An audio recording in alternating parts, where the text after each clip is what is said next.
Hello everyone, আসসালামু আলাইকুম। সবাই কেমন আছেন? আশা করি আল্লাহর রহমতে ভালো আছেন। আজকে আমার জীবনের বাস্তব ঘটনা আপনাদের কাছে শেয়ার করি। আমি গত 3 দিন হলে আমার ফোনে কোনো এমবি নাই, মানে আমি মেসেঞ্জারে ইমোতে কোনো কথা বলতে পারতেছি না। মানে বাংলাদেশে এখানে সৌদি আরব যেগুলো বন্ধু বান্ধব আছে এদের সাথে কোনো যোগাযোগ হচ্ছে না, কারণ আমার ফোনে এমবি নাই।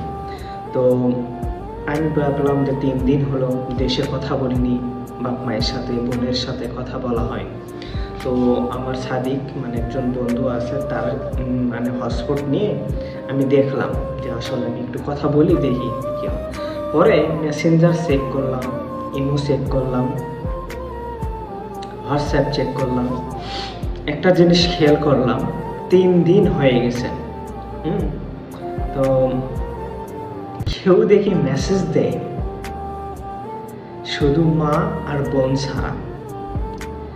আমাকে একটা টেক্সট, একটা ফোন পর্যন্ত দেয়নি যে কেমন আছিস, 3 দিন ধরে তুই অনলাইনে নাই, কি করিস, কোনো সমস্যা নাকি, কি হয়েছে, মানে এভরিথিং ইত্যাদি কোনো কিচ্ছু নাই, কোনো কথা নাই, কোনো মেসেজ নাই, কোনো ফোন নাই, শুধু মা আর বোন ছাড়া।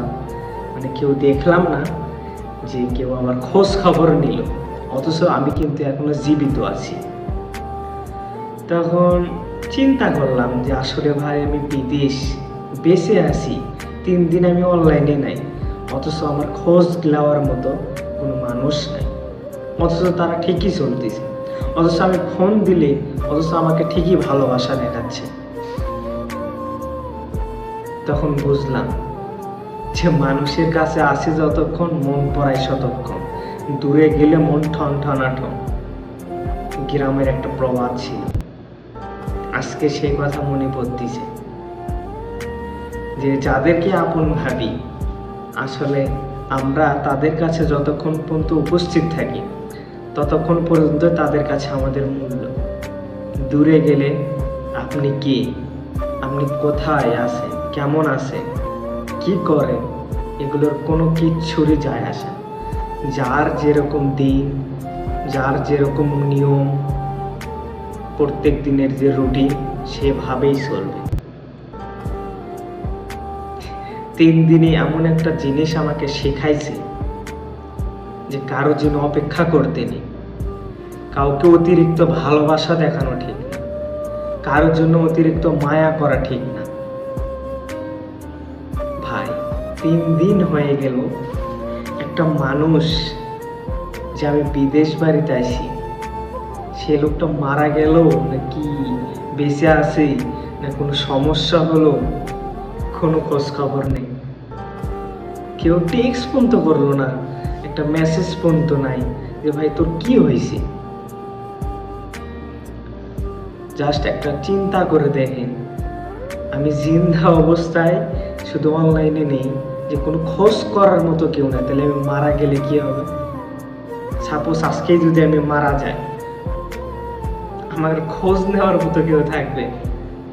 মানে আমাকে কেউ মনে করবে যে একটা মানুষ ছিল, একটা বন্ধু ছিল, একটা ভাই ছিল? জাস্ট একটা চিন্তা করে দেখেন। তাই সবারই জন্য দোয়া করি, সবাই ভালো থাকুক, আর সবাই সবার জন্য দোয়া করি। আর আত্মীয় স্বজন, পাড়া প্রতিবেশী, বন্ধু বান্ধবের মধ্যে একদিন হলেও, সারাদিনে একটা বার হলেও খোঁজ নিয়ে দেখি যে আসলে সে মানুষটা কি করতেছে। সারাদিন পরিশ্রম করে রাতে যখন শোয়ানোর আগে একটাবার খোঁজ নিয়ে দেখি যে মানুষটার সাথে দিন রাত কাটানো হচ্ছিল, যে মানুষটার সাথে দিন রাত ঘোরাফেরা হচ্ছিল, আজকে তার সাথে একটাবার কথাও হলো না, একটাবার দেখাও হলো না। দেখি তো ওই মানুষটা কি বাড়িতে বসিছে, না ওই মানুষটা কি ঘুমাইছে, ওই মানুষটা কি খাওয়া দাওয়া করছে, একটাবার জিগায়। দিন রাত 24 ঘন্টা একটা প্রিয়জন, একটা আপন মানুষের জন্য, একটা পাড়া প্রতিবেশীর জন্য আমার কাছে 10টা মিনিট হয় না যে ভাই মানুষটা কি করতেছে, একটাবার খোঁজ নিয়ে দেখি।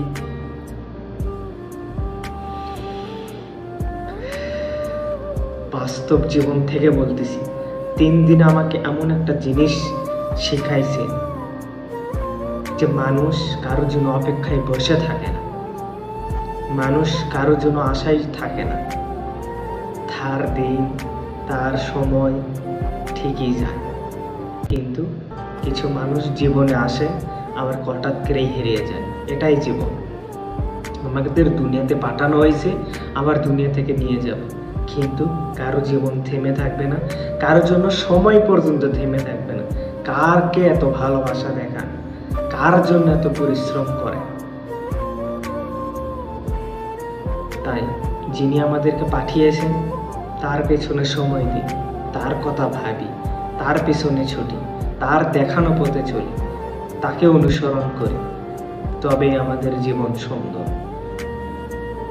ঠিক আছে, সালামু আলাইকুম, ভালো থাকবেন।